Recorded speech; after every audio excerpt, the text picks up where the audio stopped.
ಪಿತನ ಸುತನ ಮತ್ತು ಪವಿತ್ರಾತ್ಮರ ನಾಮದಲ್ಲಿ ಆಮೇನ್. ಪ್ರಭು ಕ್ರಿಸ್ತರಲ್ಲಿ ಆತ್ಮೀಯ ಸಹೋದರ ಸಹೋದರಿಯರೇ, ಈ ದಿನದ ಮುಂಜಾನೆಯ ಜೀವಸ್ವರ ಪ್ರೇಷಿತರ ಕಾರ್ಯಕಲಾಪಗಳು 16ನೇ ಅಧ್ಯಾಯ. ಆ ಪವಿತ್ರಾತ್ಮರ ಕಾರ್ಯಕಲಾಪಗಳನ್ನು ನಾವು ಮುಂದುವರಿಸೋಣ. ಓಕೆ. ಸ್ತುತಿಸಲು ಜಯ ನಮಗೆ ಯೇಸು ನಾಮ, ಸ್ತುತಿಸಲು ಜಯ ನಮಗೆ, ಸ್ತುತಿಸಲು ಜಯ ನಮಗೆ ಯೇಸು ನಾಮ, ಸ್ತುತಿಸಲು ಜಯ ನಮಗೆ. ಸ್ತುತಿಸಲು ಸೈತಾನ ಓಡಿ ಹೋಗುವನು, ಸ್ತುತಿಸಲು ರೋಗವೆಲ್ಲ ನೀಗಿ ಹೋಗುವುದು, ಸ್ತುತಿಸಲು ಬಂಧನವೆಲ್ಲ ಬಿಡುಗಡೆ ಆಗುವುದು, ಸ್ತುತಿಸಲು ದೇವರಾತ್ಮ ಇಳಿದು ಬರುವುದು, ಸ್ತುತಿಸಲು ಜಯ ನಮಗೆ ಯೇಸು ನಾಮ, ಸ್ತುತಿಸಲು ಜಯ ನಮಗೆ.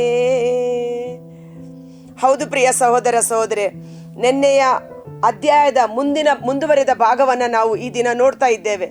ಪೌಲ ಮತ್ತು ಸೀಲ ಅವರಿಬ್ಬರು ಹೇಗೆ ಆ ಶಕುನ ಹೇಳುತ್ತಿದ್ದಂಥ ಹೆಣ್ಣು ಮಗಳನ್ನ ಗದರಿಸಿ ಆಕೆಯಲ್ಲಿದ್ದ ದುರಾತ್ಮ ಬಿಟ್ಟು ಹೋದಾಗ, ಆಕೆಯ ಮೂಲಕ ಯಥೇಚ್ಛವಾದ ಹಣ ಸಂಪಾದನೆ ಮಾಡುತ್ತಿದ್ದ ಯಜಮಾನ ಕೋಪೋದ್ರಿಕ್ತನಾಗಿ ಆ ಊರಿನ ಜನರನ್ನೆಲ್ಲ ಪೌಲ ಮತ್ತು ಸೀಲರಿಗೆ ವಿರೋಧವಾಗಿ ಸುಳ್ಳು ಪ್ರೇರೇಪಣೆಯನ್ನ ನೀಡಿ ಅವರನ್ನ ಸೆರೆಮನೆಯಲ್ಲಿ ಹಾಕುವಂತ ಸಂದರ್ಭವಾಗಿದೆ.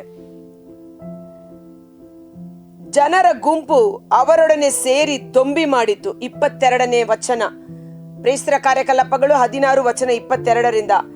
ನ್ಯಾಯಾಧಿಪತಿಗಳು ಪೌಲ ಮತ್ತು ಸೀಲರ ವಸ್ತ್ರವನ್ನು ಕಿತ್ತು ಹಾಕಿಸಿ ಚಡಿ ಏಟುಗಳನ್ನು ಕೊಡುವಂತೆ ಆಜ್ಞೆ ಮಾಡಿದರು. ಅವರನ್ನು ಚೆನ್ನಾಗಿ ಥಳಿಸಿದ ಮೇಲೆ ಸೆರೆಮನೆಯಲ್ಲಿ ಹಾಕಿ ಎಚ್ಚರಿಕೆಯಿಂದ ನೋಡಿಕೊಳ್ಳಬೇಕೆಂದು ಸೆರೆಮನೆಯ ಅಧಿಕಾರಿಗೆ ಅಪ್ಪಣೆ ವಿಧಿಸಲಾಯಿತು. ಅಂತೆಯೇ ಆ ಅಧಿಕಾರಿಗಳನ್ನು ಸೆರೆಮನೆಯ ಒಳಕೋಣೆಗೆ ತಳ್ಳಿ ಅವರ ಕಾಲುಗಳನ್ನು ಮರದ ದಿಮ್ಮಿಗಳಿಗೆ ಬಿಗಿಸಿದರು. ಪ್ರಭು ಯೇಸುವಿನ ಸುವಾರ್ತೆಯನ್ನ ಸಾರಿದುದರ ನಿಮಿತ್ತ, ದುರಾತ್ಮಗಳನ್ನು ಓಡಿಸಿ ಸತ್ಯಾತ್ಮರನ್ನ ಅಲ್ಲಿ ಬರಮಾಡಿದುದರ ನಿಮಿತ್ತ, ಕತ್ತಲೆಯಲ್ಲಿ ಸೈತಾನನ ಆಳ್ವಿಕೆಯಲ್ಲಿ ರೋಗದಲ್ಲಿ ನಾಶನದಲ್ಲಿದ್ದ ಜನರನ್ನು ಬೆಳಕಿನ ರಾಜ್ಯಕ್ಕೆ, ದೇವರ ರಾಜ್ಯಕ್ಕೆ ಕರೆದುಕೊಂಡುದರ ನಿಮಿತ್ತ, ಯೇಸುವಿನ ನಾಮದ ನಿಮಿತ್ತ ಇವರು ಹಿಂಸೆ ಬಾಧೆಯನ್ನ ಅನುಭವಿಸಬೇಕಾಯಿತು. ಅದಕ್ಕಾಗಿ ಪ್ರಭು ಯೇಸು ಮೊದಲೇ ಶಿಷ್ಯರಿಗೆ ಒಂದು ಪ್ರೇರೇಪಣೆಯನ್ನ ನೀಡಿದರು.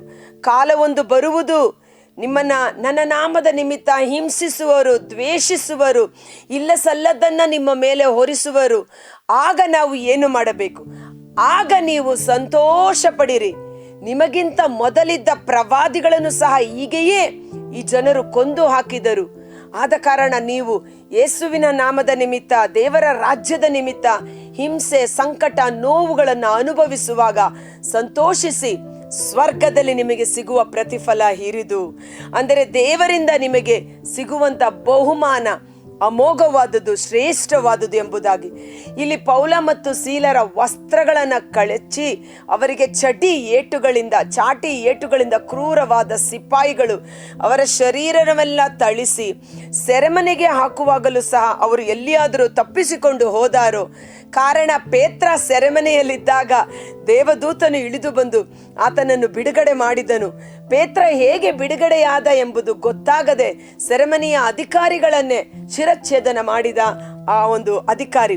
ಆದ ಕಾರಣ ಇವರು ತಪ್ಪಿಸಿಕೊಂಡು ಹೋದಾರೋ ಎಂಬ ಭಯಭೀತಿಯಿಂದ ಅವರ ಕೈಗಳಿಗೆ ಸರಪಣಿಗಳು, ಅವರ ಕಾಲುಗಳನ್ನು ಮರದ ದಿಮ್ಮಿಗಳಿಗೆ ಕಟ್ಟಿ ಹಾಕಿದ್ದರು. ನೋಡಿ, ಇಡೀ ಶರೀರ ಚಾಟಿ ಏಟುಗಳಿಂದ ರಕ್ತ ಸೋರುತ್ತಾ ಯಾತನೆ ಅನುಭವಿಸುತ್ತಾ ಇದೆ. ಕೈ ಕಾಲುಗಳನ್ನು ಸಹ ಸ್ವತಂತ್ರವಿಲ್ಲದೆ ಅವರನ್ನು ಸರಪಣಿಗಳಿಂದ ಕಟ್ಟಿ ಹಾಕಿದ್ದಾರೆ. ಆದರೆ ಅಂಥ ಸಮಯದಲ್ಲಿ ಅದ್ಭುತಕರವಾದ ಮುಂದಿನ ವಚನ, ಅಂಥ ಕಷ್ಟದಲ್ಲಿ, ಸಂಕಟದಲ್ಲಿ ಶಿಷ್ಯರು ಪೌಲ ಮತ್ತು ಸೀಲ ಮಾಡಿದ ಘಟನೆ ನಮ್ಮೆಲ್ಲರಿಗೂ ಒಂದು ಭರವಸೆಯನ್ನ, ವಿಶ್ವಾಸವನ್ನ, ಉತ್ತೇಜನವನ್ನ ನೀಡುವಂಥದ್ದಾಗಿದೆ.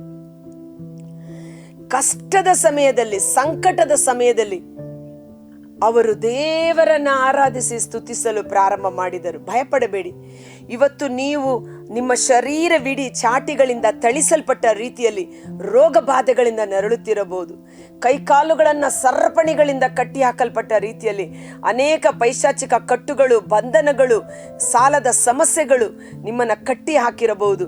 ಆದರೆ ಇಂದು ಈ ದೇವರ ವಾಕ್ಯ ನಮ್ಮಲ್ಲಿ ಪರಿಪೂರ್ಣವಾದ ಬಿಡುಗಡೆಯನ್ನು ನೀಡುವಂಥದ್ದಾಗಿದೆ. ನನ್ನ ವಾಕ್ಯವನ್ನು ಕಳಿಸಿ ಅವರನ್ನು ಬಿಡುಗಡೆ ಮಾಡಿದೆನು, ಸತ್ಯವನ್ನು ನೀವು ಅರಿತುಕೊಳ್ಳಿರಿ, ಸತ್ಯವೇ ನಿಮ್ಮನ್ನು ಬಿಡುಗಡೆ ಮಾಡುವುದು. ಇವತ್ತು ನಾವು ಕಲಿಯಬೇಕಾದ ಸತ್ಯ, ಕಷ್ಟ ಸಂಕಟದ ಸಮಯದಲ್ಲಿ ಪೌಲ ಸೀಲ ಆ ಒಂದು ದೇವರ ವಿರುದ್ಧ ದೂಷಣೆ ಮಾಡಲಿಲ್ಲ, ಗೊಣಗಾಡಲಿಲ್ಲ. ಬದಲಿಗೆ ಈ ಕಷ್ಟ ಸಂಕಟಗಳಿಂದ ನಮ್ಮನ್ನು ಬಿಡುಗಡೆ ಮಾಡಲು ದೇವರು ಶಕ್ತರಾಗಿದ್ದಾರೆ ಎಂದು ದೇವರ ನಾಮವನ್ನು ಸ್ತುತಿಸಿ ಮಹಿಮೆ ಪಡಿಸಿ ಆರಾಧನೆ ಮಾಡತೊಡಗಿದ್ದರು. ಸೆರೆಮನೆಯಲ್ಲಿ ಆರಾಧನೆ, ಸೆರೆಮನೆಯಲ್ಲಿ ಸ್ತುತಿ ಸ್ತೋತ್ರ. ಆಮೇನ್ ಎಂದು ಹೇಳೋಣ. ಇವತ್ತು ನಮ್ಮ ಕಷ್ಟ ಸಂಕಟಗಳು ಏನೇ ಇದ್ದರೂ ನನ್ನ ಯೇಸು ನನ್ನ ರಕ್ಷಕ, ನನ್ನ ಯೇಸು ನನ್ನ ಸಹಾಯಕ, ನನ್ನನ್ನು ಬಿಡುಗಡೆ ಮಾಡುವ ವಿಮೋಚಕ, ಆಮೇನ್ ಎಂದು ಟೈಪ್ ಮಾಡುವ. ಯಾಕಂದರೆ ನೋಡಿ, ಇವಾಗ ನಾವು ಚೆನ್ನಾಗಿರುವ ಸಮಯದಲ್ಲಿ ಸಹ ಸ್ತುತಿಸಲು ನಮಗೆ ಸಾಧ್ಯವಾಗುವುದಿಲ್ಲ, ಪ್ರಾರ್ಥನೆ ಮಾಡಲು ಸಾಧ್ಯವಾಗುವುದಿಲ್ಲ.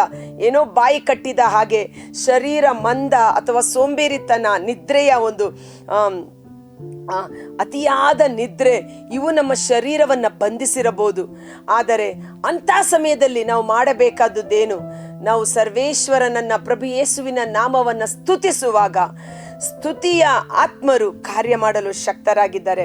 ಕಾರಣ ದೇವರ ಆತ್ಮ ಸ್ತುತಿಯ ಸಿಂಹಾಸನದಲ್ಲಿ ಆಸೀನನಾಗಿರುವಾತನು. ನಾವು ಸ್ತುತಿಸುವಾಗ ಸ್ವರ್ಗದ ದ್ವಾರಗಳು ತೆರೆಯಲ್ಪಡುತ್ತದೆ, ಪರಿಶುದ್ಧಾತ್ಮರು ಇಳಿದು ಬರುತ್ತಾರೆ. ದೇವರಾತ್ಮರು ಎಲ್ಲಿ ಇಳಿದು ಬರುತ್ತಾರೋ ಅಲ್ಲಿ ಬಿಡುಗಡೆ ಉಂಟು, ವಿಮೋಚನೆ ಉಂಟು. ಅದ್ಭುತಕರವಾದ ವಚನ ಮುಂದಿನದು. ಸುಮಾರು ನಡುರಾತ್ರಿಯ ಸಮಯ ಪೌಲ ಮತ್ತು ಸೀಲ ಪ್ರಾರ್ಥನೆ ಮಾಡುತ್ತಾ, ಮೈ ಗಾಡ್, ನಡುರಾತ್ರಿಯ ಸಮಯ. ಇವತ್ತು ಅನೇಕ ಕುಟುಂಬಗಳಲ್ಲಿ ಕಷ್ಟಗಳುಂಟು, ಸಮಸ್ಯೆಗಳುಂಟು, ಆದರೆ ಪ್ರಾರ್ಥನೆ ಇದೆಯಾ?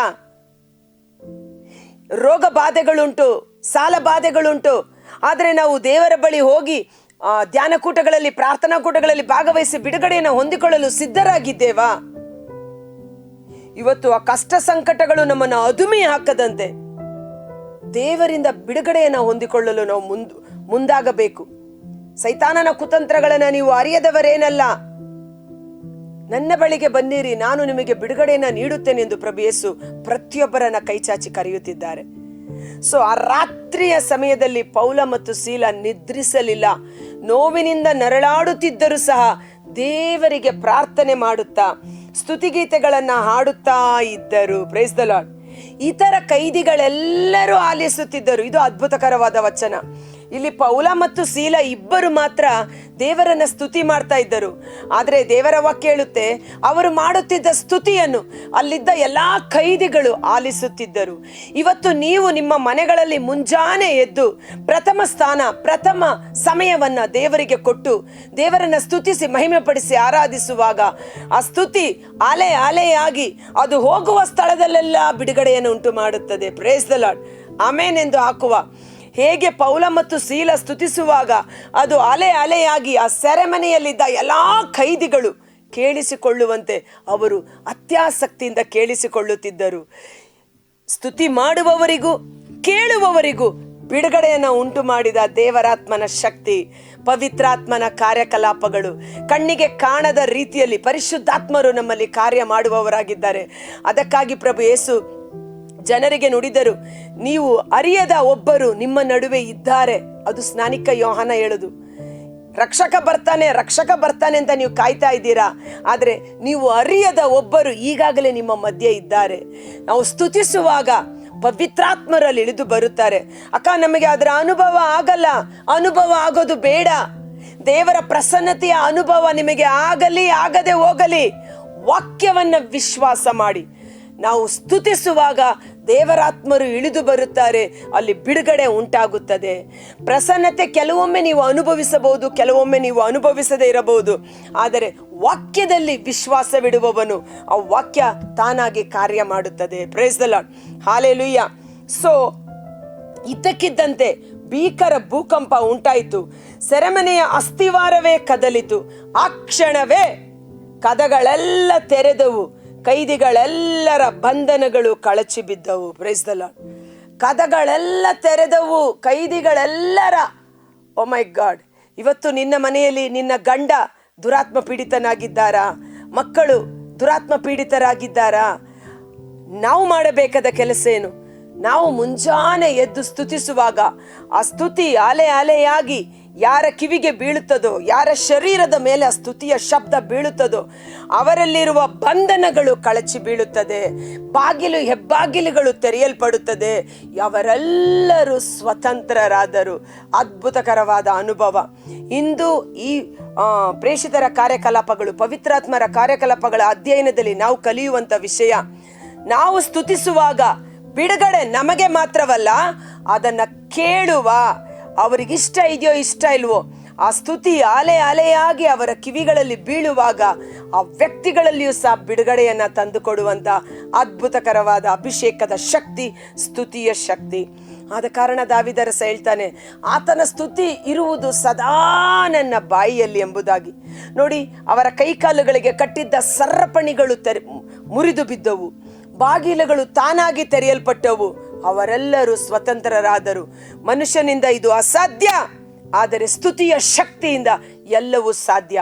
ಅಂಧಕಾರ ಶಕ್ತಿಗಳ ವಿರುದ್ಧ, ಅಶರೀರ ಗಣಗಳ ವಿರುದ್ಧ ಹೋರಾಡಲು ದೇವರು ನಮಗೆ ಕೊಟ್ಟಿರುವ ಒಂದು ಶ್ರೇಷ್ಠ ಸಾಧನ ಸ್ತುತಿ. ಯೇಸು ನಾಮದ ಸ್ತುತಿ, ಯೇಸು ನಾಮವನ್ನ ಮಹಿಮೆ ಪಡಿಸುವುದು. ಅನೇಕರಿಗೆ ಭಾಷಾವರಗಳಿರಬಹುದು. ನೀವು ಭಾಷಾವರದಲ್ಲಿ ಮನೆಗಳಲ್ಲಿ ಸ್ತುತಿಸುವಾಗ, ಅಡಿಗೆ ಕೆಲಸ ಮಾಡುವಾಗ, ಹೋಗುವಾಗ, ಬರುವಾಗ ದೇವರ ಪ್ರಸನ್ನತೆ ನಿಮ್ಮಲ್ಲಿ ತುಂಬಿಕೊಳ್ಳುತ್ತದೆ. ನಿಮ್ಮನ್ನ ಕಾಡುತ್ತಿರುವ ಎಲ್ಲ ವಿಧವಾದ ದುರಾತ್ಮಗಳು, ವಿಷ ಕ್ರಿಮಿ ಕೀಟಗಳು, ವಿಷ ವೈರಸ್ಗಳು ನಿಷ್ಕ್ರಿಯವಾಗುತ್ತದೆ. Praise the lord. Hallelujah, hallelujah. ಒಂದು ಕ್ಷಣಕಾಲ ನಮ್ಮ ಕಣ್ಗಳನ್ನು ಮುಚ್ಚೋಣ.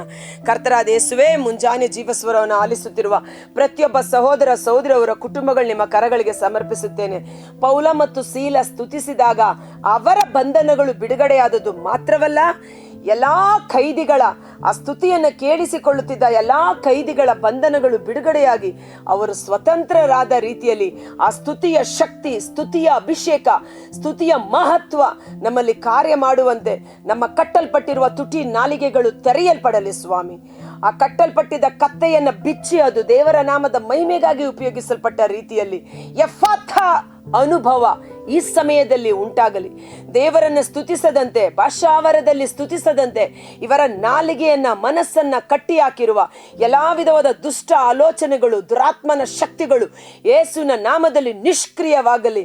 ಎಫಾಥ ಎಂದಾಗ ಆತನ ಬಾಯಿ ತೆರೆಯಿತು, ಕಿವುಡು ಮೂಕ ದುರಾತ್ಮ ಬಿಡುಗಡೆಯಾಯಿತು. ಸರಾಗವಾಗಿ ಮಾತನಾಡಲು ಪ್ರಾರಂಭ ಮಾಡಿದ ರೀತಿಯಲ್ಲಿ ನಮ್ಮ ತುಟಿ ನಾಲಿಗೆಗಳು ಬಿಚ್ಚಲ್ಪಡಲಿ. ಸತತವಾಗಿ ದೇವರ ನಾಮದ ಸ್ತುತಿಯನ್ನ ಮಾಡುವಂತೆ, ಸ್ತುತಿಯ ಅಭಿಷೇಕ ನಮ್ಮಲ್ಲಿ, ನಮ್ಮ ಕುಟುಂಬದಲ್ಲಿ ಪರಿಪೂರ್ಣವಾಗಿ ಕಾರ್ಯ ಮಾಡುವಂತೆ ಯೇಸುವಿನ ಅದ್ಭುತಕರವಾದ ನಾಮದಲ್ಲಿ ಪ್ರಾರ್ಥಿಸಿ ಬೇಡಿ ಹೊಂದಿಕೊಳ್ಳುತ್ತೇವೆ. ಆಮೇನ್. God bless you.